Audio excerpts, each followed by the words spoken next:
أعوذ بالله من الشيطان الرجيم بسم الله الرحمن الرحیم.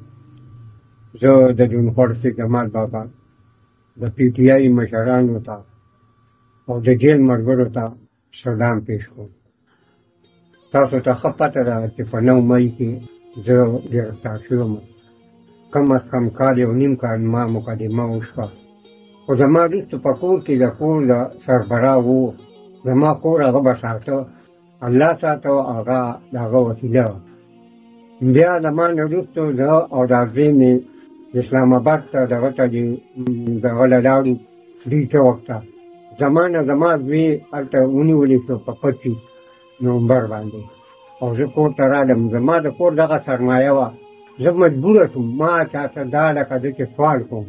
خو سوال دا دی که زما دا مشران د پی ټي آی ما سره قرباني دي وکړي، خو زما دا نو سیمې دي چې هغې دپاره جواب دغه کوي، نو هم پرې زه خوشحاله یم. خو جواب نه کېږي زموږ ښار کې. نو روژه هم را روانه ده، 3 میاشتې چې زما زوی په جیل کې دی. نو زه مجبوره شوم او زه د خپلو پارټۍ مشرانو سره سوال کوم چې زما سر اسلام د دې وکړي. والسلام.